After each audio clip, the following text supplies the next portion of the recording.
This is the fourth lecture on integrated assessment models in the social cost of carbon. In this lecture, we will be going through some of the details of the DICE model, mainly how some of the modules are put together, in particular some of the ones that you have to write your group projects on.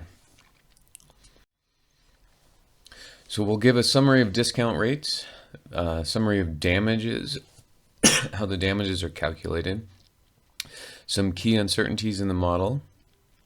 We'll talk about adjustments to the model.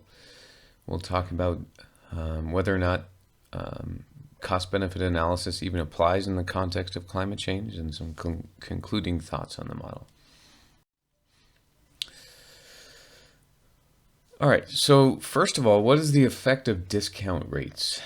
So if you're in the discount rate group, you should be paying attention here. So this figure comes from the Interagency Working Group paper on discount rates, the one that's posted in modules. And this is their table of the social cost of carbon estimates with different discount rates. So they're giving you discount rates of 0%, 1%, 3%, etc. And they're showing how the social cost of carbon is affected by a simple change in the discount rate. So focus on the first row in this table here, the mean. They give you they're giving you essentially the distribution of the social cost of carbon under different discount rate levels. So with a 0% discount rate, a pure rate of time preference, we will talk about what that is in a moment. The social cost of carbon is $232. If we increase the discount rate only to 1%, that drops to $85. So that's a pretty substantial decrease in the social cost of carbon with a 1 percentage point change in the discount rate. Going up to 3%, you see that drops all the way to $18, or all the way down to $18.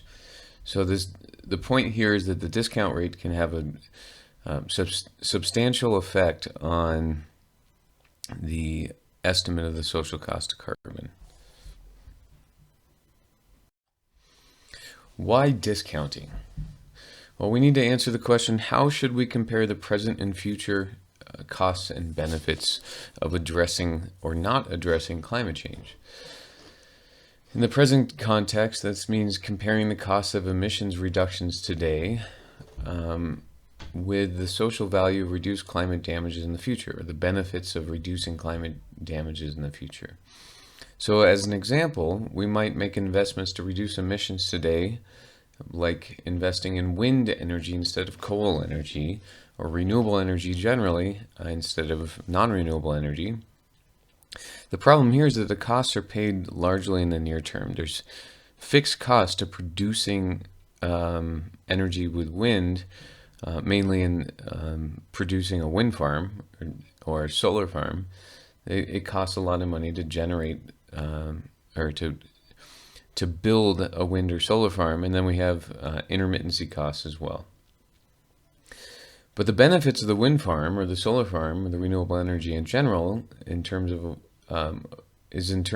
avoided damages from coal power production. So when we have a wind or solar farm, we reduce the CO2 production from energy. And those benefits are realized many decades into the future in the form of less climate change. So the trouble with climate change economics is that discounting is not so simple. We're thinking about costs incurred today and costs incurred by us and benefits realized by future generations. So it's complicated by intergenerational as opposed to intrapersonal trade-offs. So typically when we think about discounting, we're thinking of discounting our own utility, our own welfare, our own happiness. But in the context of climate change, we're thinking about discounting future generations' utility or welfare. Okay, cost and benefit discounting 101 in one slide. Here's the net present value. formula. It's the sum of the benefits minus the costs. So that big E or sigma is the sum from t equals 0 up to capital T of the benefits B minus the cost C in time period T. So that's the net value. But to get the net present value, we have to discount it by 1 plus R to the T. And 1 plus R is the discount factor, and R is the discount rate. So the net present value is the sum of the benefits minus the costs discounted to the current period. The decision rule for cost-benefit analysis is we should invest in the project if the net present value is greater than or equal to 0. Kind of obvious. So the table below gives a real simple example. So the discount rate is 5% in every period. Discount rate's not changing. We have 3 time periods. The benefits in period 0 or period 1 are 0. Benefits in period 2 are 55. The benefits in period 3 are 55, and the costs in period 1 are 100, but the costs in period 2 and 3 are 0. So net benefits in period 1 are negative 95. We have some negative benefits, or in other words, the costs outweigh the benefits. But if we consider periods 2 and 3, we see the benefits are obviously positive, net benefits positive in periods 2 and 3, and then if we sum those up, we get the net present value, which is 2.16. So that's a positive value. So by this simple calculation, whatever this policy was, we should invest in it. But how does discounting play a role here? So I just gave you a discount rate of 5% in the last example. Let's look at another example. Suppose we can invest $10 million today to reduce climate damages. That's our cost, our upfront cost. And we're going to reduce climate change damages by $100 million in 50 years. So when do we make the investment? And on the left-hand side of this table, we have discount rates, 1, 4, 7, and 10%. In the middle, we have the present value of $100 million reduction in damages in 50 years. And then on the right-hand side, we have the discounted benefits minus the cost, or the net present value of $10 million. So the right-hand column is going to tell us when is the net present value of the benefits minus the costs greater than 0. And you can see that it largely depends on the discount rate. So with a discount rate of 1 or 4%, the net present value of the benefits minus the costs are positive. With a discount rate of 7 or 10%, they're negative. So the decision to invest in this project, according to this table, depends on the discount rate. So discount rate is a really important parameter in climate change economics, and in particular, estimating the social cost of carbon.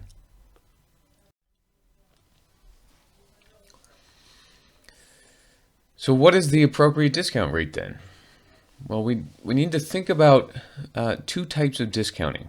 We've already mentioned this a bit, but let's put this into a framework. The discount rate on goods applies to things like houses or energy spending, and this is typically what you might consider your own discount rate. When you've learned about discount rates in previous classes, this is typically what we're thinking about. We're thinking about our own utility, our own discounting our own purchases, our own savings. The second is discount rate on welfare, and this applies to the treatment of people in different generations. So we might treat all generations equally. The discount rate on welfare might be 0, but still we discount future goods. So this is distinguishing between a sort of a discount rate that you've already learned about, that would be the discount rate on goods, versus the discount rate on welfare, which could also be simply described as a discount rate of time, and time in this case being hundreds of years. On the other hand, if people in the future are richer than today, we might count their consumption as less valuable. So the question we need to ask ourselves is, should we discount future generations' welfare?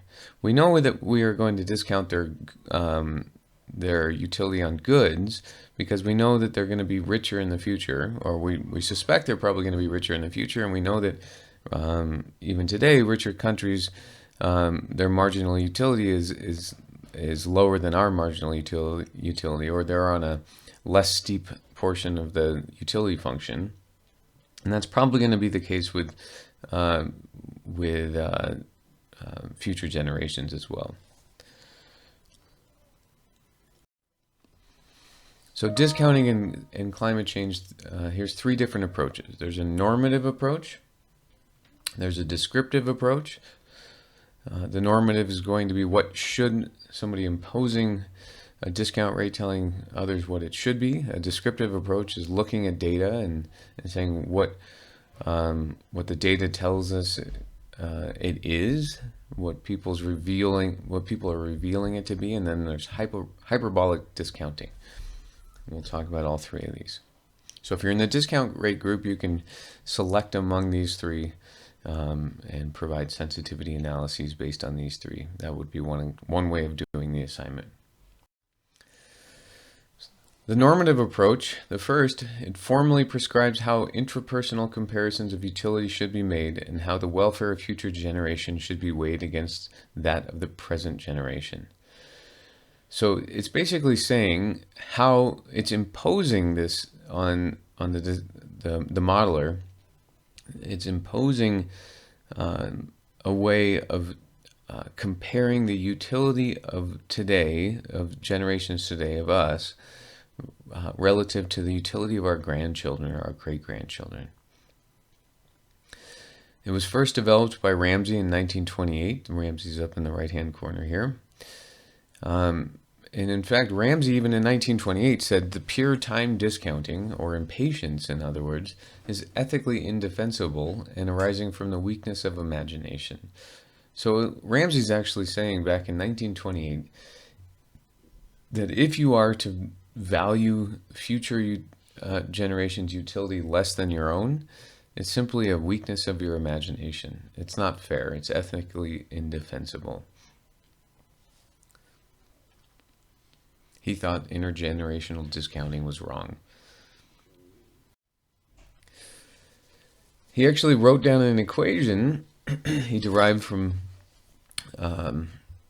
microeconomic principles to get the discount rate at any given time period. So R is a function of T is roughly equal to rho, this P looking thing, which is the pure rate of time preference or impatience. And so for example, this is the thing that Ramsey said should be equal to 0.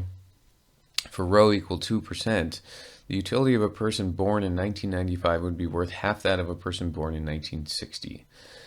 Does that make any sense? So if we're discounting back to 1960, the utility of a person born in 1995 for the exact same good, for the exact same thing, would be worth half that of a person born in 1960.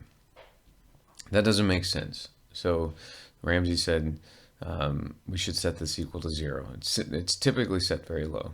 It's not estimated. This is something that comes out of philosophy. You can't really estimate this thing. It comes out of your ethical principles, in other words. G in this equation is the growth rate of per capita consumption. And so this is how much more we will consume in terms of GDP, essentially, per capita over time. And the thought is that future generations will be richer. Our GDP per capita has been increasing, and there's no reason to believe that it's going to start leveling off or decreasing. So we think that in the future we will be richer, and therefore our marginal utility will be lower. And then eta, the end term in the equation, indicates how marginal utility changes when consumption changes. So we typically think of having diminished marginal utility, and this is estimated. So consumption, the thought here is the consumption in the future is likely to be higher than consumption today, so we should not be so concerned about marginal changes in consumption if our baseline level of consumption is high.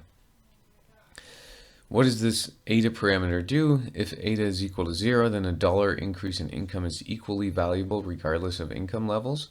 So growth does not affect R. obviously. So if eta is equal to 0, then that g term cancels out because it's multiplied by 0. If eta is equal to 1, then a 1% increase in income is equally valuable regardless of income levels. So the marginal utility is constant. And then if eta is greater than 1, then a 1% increase in income is less valuable for wealthier individuals. And this is typically the one that we think of when we think of diminishing marginal utility. As G increases, future generations become wealthier, and therefore their consumption is valued less. And I give you 3 different scenarios here at the bottom. There's the Stern, who's basically the UK's version of William Nordhaus. Klein and Nordhaus estimates of this Ramsey discount rate, and they set rho at 0.1, 0, and 3%. Eta is equal to 1, 1.5, or 1, and then G is 1.3 for each of them, the growth rate. So the growth rate is that's just observed. And so you can see what Nordhaus's discount rate would be here is 4.3%. You have to ask yourself the question, is that correct? Now there's no right answer to this, but you would have to justify your critique of it or acceptance of it. One question to ask yourself, what if growth is negatively correlated with damages? So one thing that's not embedded in this equation, or one thing that's assumed, is that G is going to steadily increase, the growth rate of per capita consumption. Is that necessarily true, especially in the face of climate change? Well, not necessarily. If damages cause growth to decline, then G is going to decrease over time. So what is that going to do? It's going to cause a decreasing discount rate, which might be some sort of interesting to think about. The second method for estimating the discount rate or coming up with a discount rate is called the descriptive approach. So this one is not so much coming from philosophy, but coming from data and seeing how people actually make this calculation in practice. The thought here is the discount rate for climate investments should be determined by the opportunity cost of capital. For example, countries have a range of possible investments: homes, education, preventative health, carbon reduction, and investing abroad. The idea is that you can take money and invest it in reducing climate change, but that money has an opportunity cost. We could also use that money to reduce the probability of having a pandemic like the one we're in.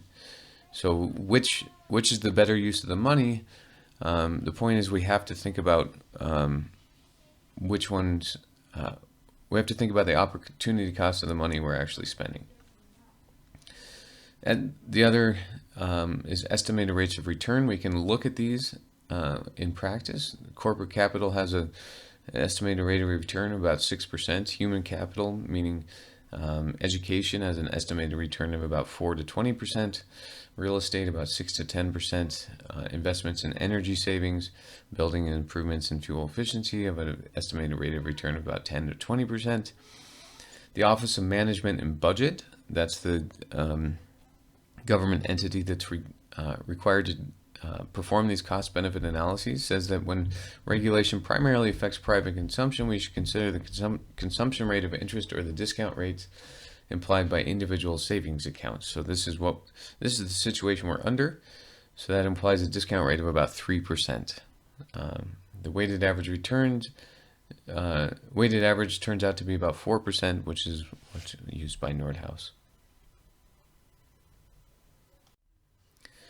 The third method for estimating a discount rate is called hyperbolic discounting. It's another normative perspective in which discount rates decline over time. The idea is that we want to discount the closer future at higher observed discount rates, and we want to discount the far future, hundreds of years from now, at relatively low discount rates, other generations. It kind of melds the first two methods by using the Ramsey equation for the future generations and using the observed discount rates for current generations. So the equation would become welfare is a function of the sum of discounted utility over time, where the discount rate is non-constant. The discount rate's declining over time.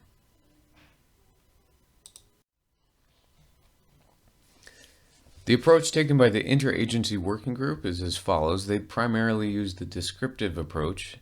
The reasons they give is that it's defensive and transparent, defensible and transparent. It's not based on argument, it's based on what you can observe in the data from the real world. It's consistent with existing cost-benefit analyses in the Office of Management and Budget. They do acknowledge that they are keenly aware of the implications of selecting one discount rate over another. The descriptive approach reflects that capital is scarce, societies have valuable alternative investments, and climate investments should compete for resources. They also suggest that reasonable estimates or suggestions for the prescriptive approach or the Ramsey equation yield about the same number. So they say that, you know, if you use the Ramsey equation and you don't go crazy with it, if you give reasonable estimates, then you get basically the same number. And the solution is sensitivity analyses, and that's what you are performing in your group project. Quick summary of discount rates. So the descriptive approach uses historical interest rates. The prescriptive approach uses the Ramsey equation, and we choose rho based on ethical principles. Uncertainty in the discount rate implies a discount rate that declines over time, so that would be the hyperbolic discounting. And then again, I just want to show in this table here how the discount rate, changes in the discount rate, affects the social cost of carbon estimate. So this is estimates from three different models, DICE, Page, and Fund. They give you different socioeconomic reference scenarios. So this is how population is going to increase over time, and then three different discount rates, or actually four. The 5% mean, the 3% mean, and 2.5% mean. So just focus on the first row here, and again we can see how changes in the discount rate have a large effect on the social cost of carbon. 5% discount rate, the social cost of carbon is $10.08 per ton. 3% it jumps up to $35, and 2.5% it jumps up to $54. So this is exactly what I want you to do for your sensitivity analysis. I want you to present different social cost of carbon estimates with changing one parameter in the model. In this case, it's changing the discount rate. But just give us the range of values of the social cost of carbon with the change in the parameter estimates. Okay, damage functions. Now remember, damages are, in the slides I presented, damages are equal to temperature squared, and a function of sea level rise and CO2 fertilization. How do we get these damages? How do we get this equation? How do we get these parameters A0, A1, and A2? Well, think of a pyramid.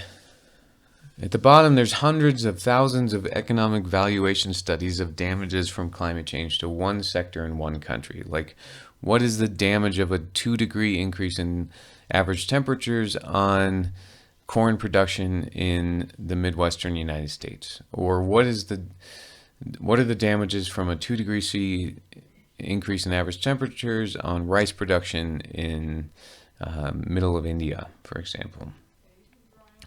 Those are one of thousands of studies on climate change damages. We aggregate those studies to total economic damages per country. Then we aggregate the results to 13 subregions of the world. We assign region weights and aggregate to the world, basically exchange rates, and then convert the estimates to fractions of GDP. Do this many times and fit a quadratic function of the data. So the graph to the right, what you could find in the Interagency Working Group document, or maybe this comes from the dice model tutorial. But each of the red dots is essentially one of these studies aggregated to the global scale, and then the green line is a quadratic function fit to these studies, the point estimates. The subregions of the world are listed here. So we have the United States, Japan, other high-income countries without Japan, OECD Europe, Eastern Europe, Russia, middle income, high income, OPEC, lower middle income, China, India, Africa, and low income. What sectors or damages are included? So if you're in the damage function module or in the damage function group, you should be paying attention here. What sectors are included? You can either argue that there's missing sectors, or that the sectors that are included are not adequately modeled or addressed. Damages to agriculture. So here's the damages to agriculture. The range of estimates from the Nordhaus's Warming the World book. This should be posted on modules. You can. This is his free book on using the dice model to estimate the social cost of carbon. These are the range of estimates for a benchmark 2.5 degrees C warming. So most models at this point say we're going to get, we've already passed the point of 2.5 degrees C warming. So we're going to get there. Benefits are negative and damages are positive. So the countries that are hurt the most are OECD Europe. The countries hurt the least, Japan. So Japan's actually going to benefit quite a lot in terms of agriculture. Sea level rise. The picture on the upper right, kind of anecdotal evidence, is tidal flooding in Fort Lauderdale, Florida. So interestingly, the sea level is not the same across the globe. There's certain parts of the ocean that are consistently higher than others. If you think about sloshing a bathtub around, if you're sloshing the bathtub around, the level of water is not always, it's not uniform.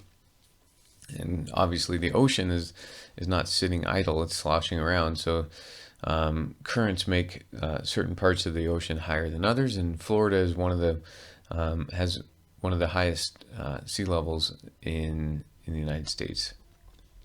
And Florida is already experiencing what they call tidal flooding. Florida's bedrock is limestone, which has a lot of holes in it, so the water can seep in, and it does. It comes in not as waves, but it comes in through the limestone and works its way into the sewer system and then floods streets just based on high tide. And this happens over and over again. It's consistent. They know it's happening. And interestingly, Florida's state government won't allow politicians or researchers to use the words climate change. Estimates from the DICE 2007 model were $5.7 to $12.2 billion for the US and for 2.5 degrees C, or about 0.1 to 0.2% of GDP.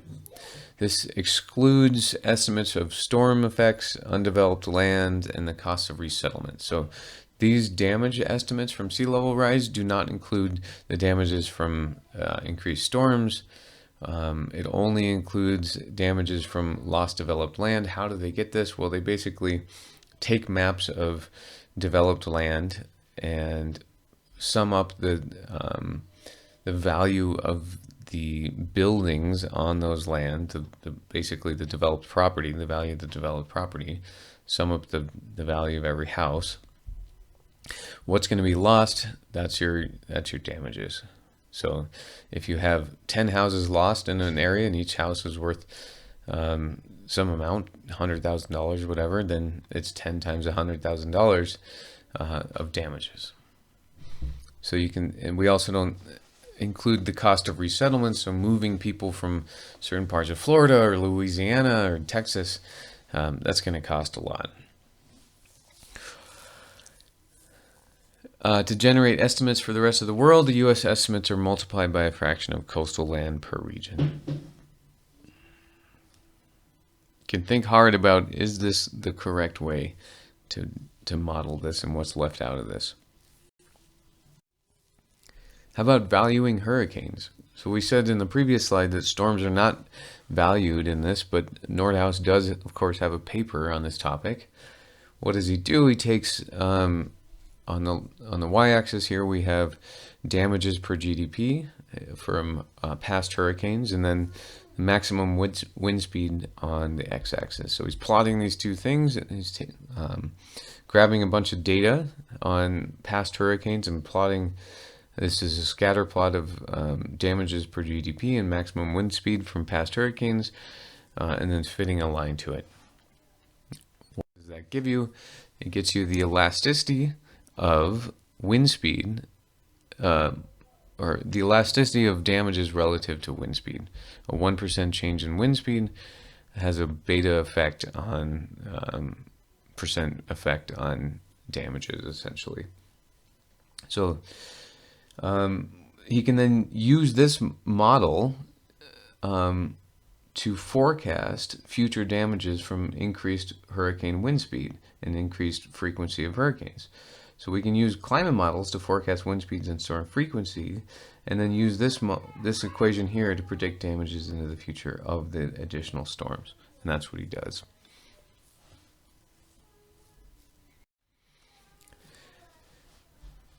Okay, so that was what sectors damages are included. In the DICE model, we've talked about agriculture and sea level rise. Now let's talk about other market sectors.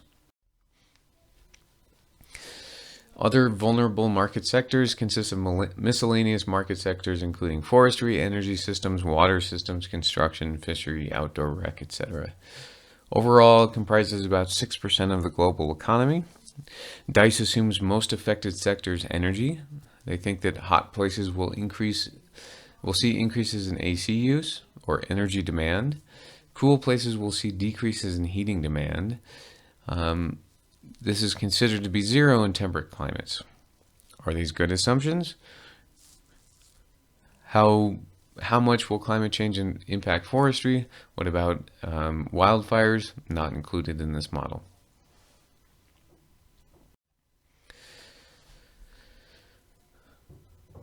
What about health?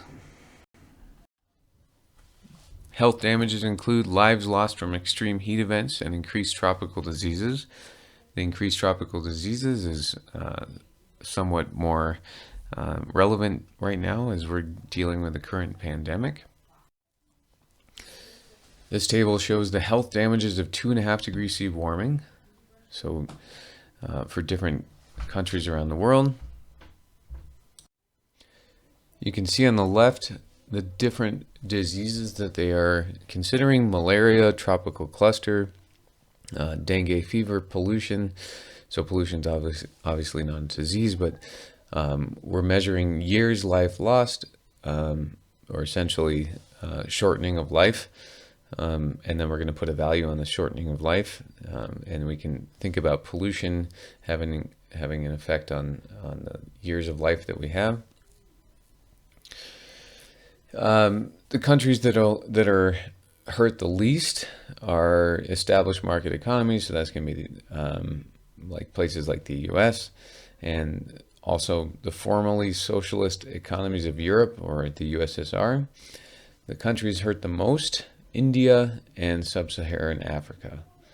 So places that are on the mid-latitudes are going to be hurt the most.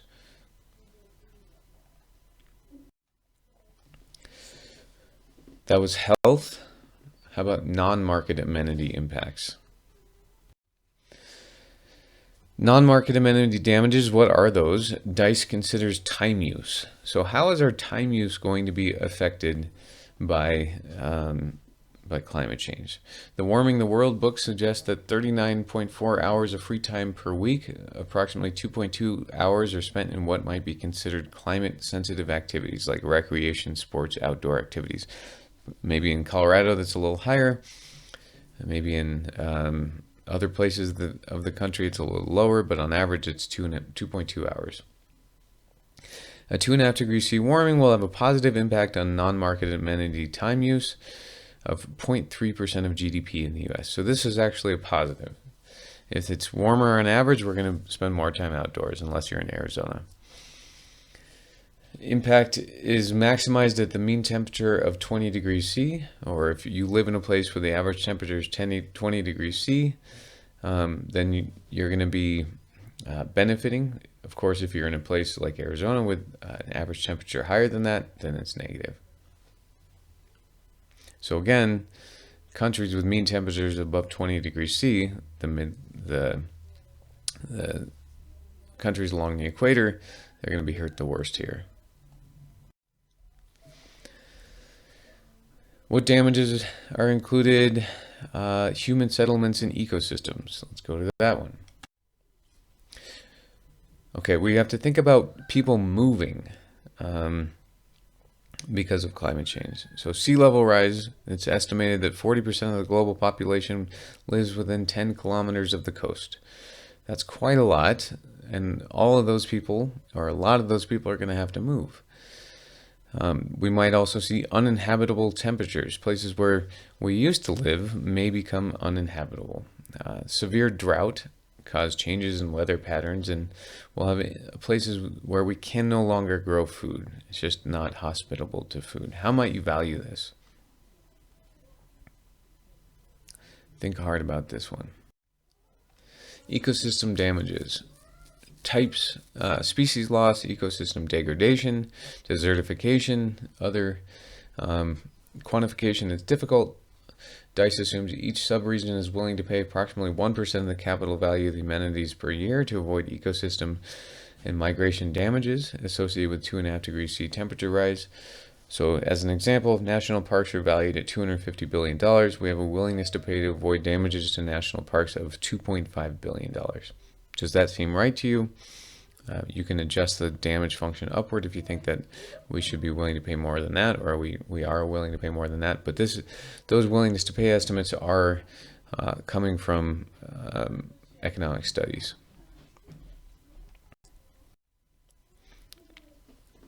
Okay, catastrophes. How do we value those? So what's a catastrophe? Catastrophic damages. It's an event that results in 25% loss of global income. So the economy declines by 25%. It'd be interesting to know exactly how much the economy's or GDP declined from the coronavirus. Some examples: greater than expected sea level rise, shifting monsoons, runaway greenhouse effects. That should actually say Venus, not Mercury. Collapse of the West Antarctic ice sheet, changing ocean currents, ocean acidification. What do these all have in common? They all have in common that we don't know how to value them. We don't know the distribution of we don't know the probability of their outcome. How did the DICE 2007 model estimate these damages? They asked a panel of experts to provide estimates. They run the climate and ocean current models to generate sensitivity analyses. There's a sensitivity analysis coming in again. The main takeaway is that the probability of a catastrophic event rises non-linearly with the temperature. In other words, the probability of a catastrophic event might be small with small temperature increases, but it grows fairly quickly, maybe exponentially, as temperature increases. The probability of a catastrophe at 2.5 degrees C is 1.2%, and at 6 degrees C is 6.8%. They convert the probabilities to value using willingness to pay. So what's our willingness to pay to avoid catastrophic damages? Take a look at columns 5 and 6 in this table. At 2.5 degrees C, the U.S., according to the first row here, the U.S. is willing to pay 0.45% of GDP. At 6 degrees C, we're willing to pay 2.53% of GDP. You can see on the columns 1 and 2, the probabilities of a catastrophic event occurring at 2.5 degrees C is roughly 1.2%. At 6 degrees C is 6.8%. And then you can see the expected losses in column 4 as a percent of GDP. OECD Europe is willing to pay quite a lot. India is willing to pay quite a lot, or the most, in terms of avoiding these catastrophic damages. This slide gives us the estimates of damages for each sector: agriculture, other vulnerable market, coastal health, etc., for each region of the DICE model. That's the full DICE model, not the Excel version, obviously. So for example, agriculture in the United States, for a 2.5 degrees C warming, we'd see agricultural damages of 0.06% of GDP in the United States. For catastrophic damages, we might see 0.44% of GDP. When we sum these up, we see total damages of 0.45% in the United States of GDP for 2.5 degrees C warming. So the question you should ask yourself, particularly if you're in the damage group, is what's missing from this? These seem like exceptionally small percentages of GDP from climate change damages. One thing to note is this is only a 2.5 degrees C warming. What happens if we get to 3 or 4 degrees C? How much does that impact GDP? The other thing is what's missing from these estimates. Is agricultural damages very low? Are health damages fairly low? Are human settlements low? Are we going to have to pay a lot to move people around? Are we mismeasuring catastrophic damages or the probability of catastrophic damages? We have to think about that. Nordhaus is going to argue that these are lower bound estimates. So this is the best possible case scenario. He's taken the most conservative assumptions here in the model, meaning that whatever the model generates, it's going to produce the lowest estimate of damages that he can reasonably think of, and then therefore the social cost of carbon estimate is going to be the lowest reasonable estimate, or the lower bound. So if you're in the damage function group, you can adjust the damage function based on changes to things that are in this table. In reality, you will just be adjusting the parameters in the quadratic function of damages as a quadratic function of temperature. Some critiques of damages. So DICE has aggregation problems. We're using average global temperatures versus statewide or local temperatures. The average global does not account for heterogeneity in temperature increases. We might see temperature increases higher in some parts of the world than others. There's yearly averages versus winter or summer averages. Does that have an impact on growing different crops? So just an average increase over the entire year doesn't really capture the effects of temperature variability over the growing season. Some models, for example, predict 2 degrees C global increase, but 5 degrees C increase in the Central Valley of California, where a lot of our agriculture is grown. We might see California winter increases of 2.3 degrees C, but summer by 4.6 degrees C, which a lot of the growing occurs in the summer, so that's a fairly substantial increase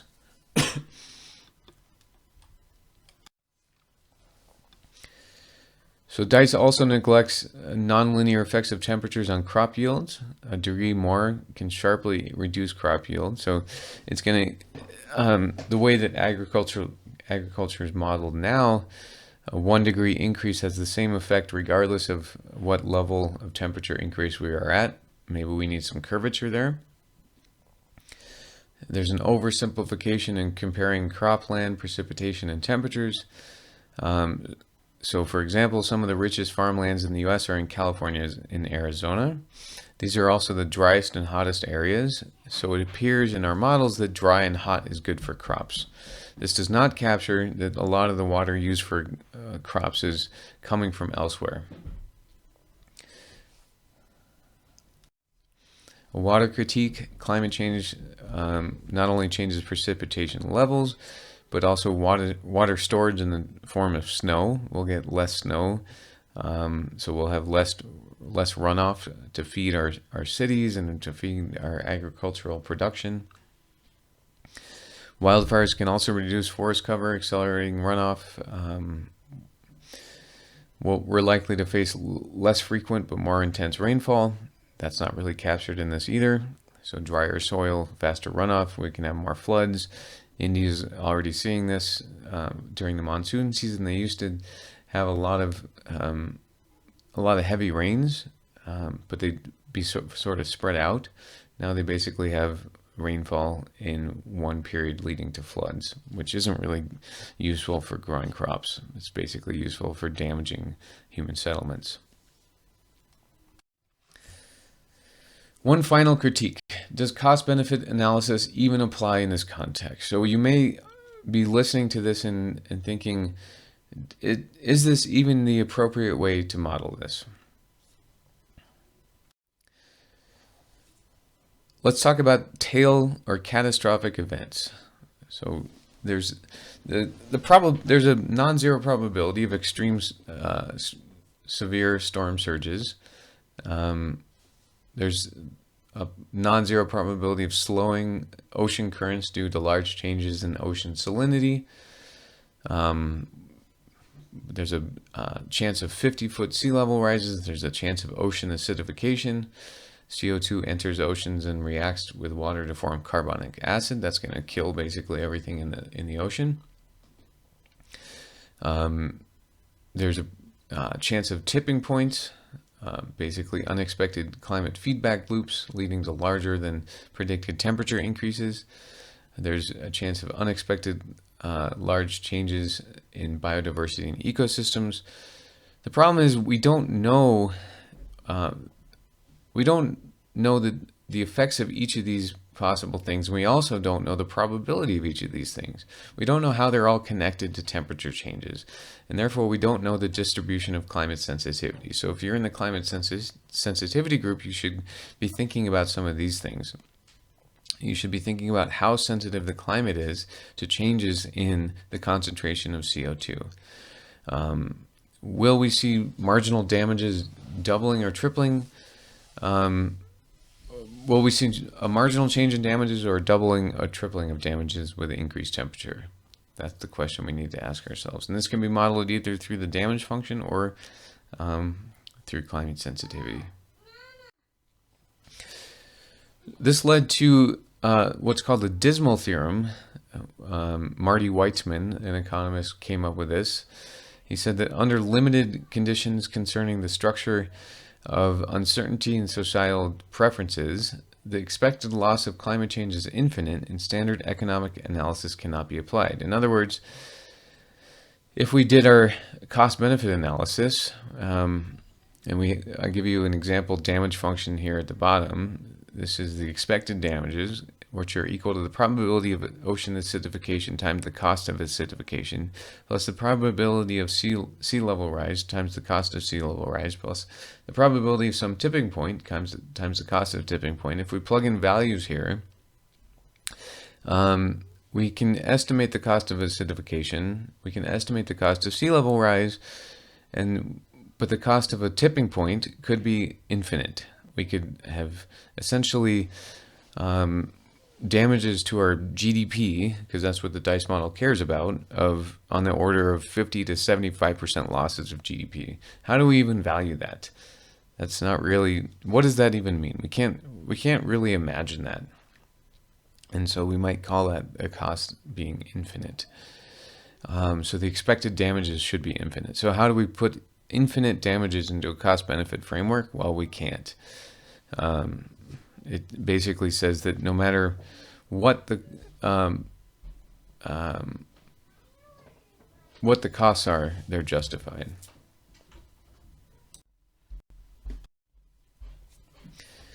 Marty Weitzman, Dismal Theorem's takeaway is there's so much uncertainty in the future damages that the costs of dismissing climate change are infinite.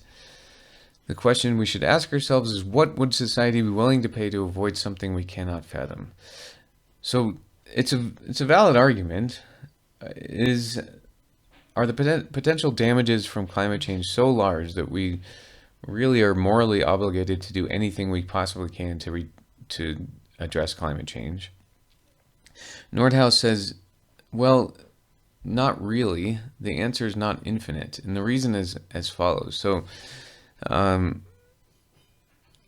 we know there's a probability of a catastrophic asteroid hitting us, or we know there's a certain probability of a global pandemic like the one we're in that's even worse than what we have, that kills a lot of people. But we currently devote only $4 million to the detection of asteroids that could wipe out all dinosaurs or wipe out all life as we know it on the Earth. This can detect about 90% of the largest asteroids, but no money towards what to do if we find one. So Nordhaus argues that this reveals that society has some acceptance of risk. The point is, Nordhaus is not arguing that we shouldn't do all these things, but he's saying that society has revealed that we have some acceptance of risk, and we're not willing to pay everything we possibly can to reduce climate change damages. He's not saying this is right, he's just saying this is what we've revealed to ourselves. But how much?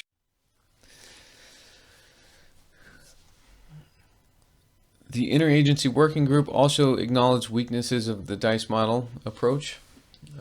They say there's missing non-catastrophic impacts, like ocean acidification, incremental species loss, imprecise information on the impacts of damages.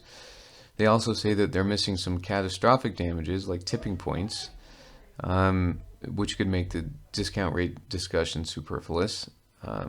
They're missing intersectoral, interregional interactions, like ag production in other countries affecting food security in the U.S., ag production in Mexico, for example.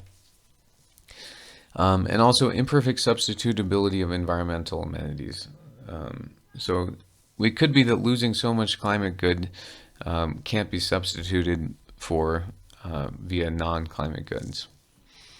And there's also a large disagreement on the choice of discount rates. There's a ton of literature on this topic. So if you're in the discount rate group, don't go too far down the rabbit hole in this. I can give you some important papers to look at. Concluding thoughts.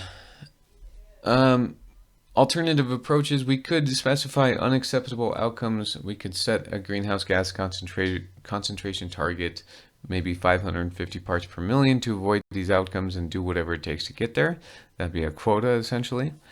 We could choose to do nothing because the uncertainty in modeling is too complex and mitigation is too costly, or we simply don't believe in climate change. We want to bury our heads in the sand.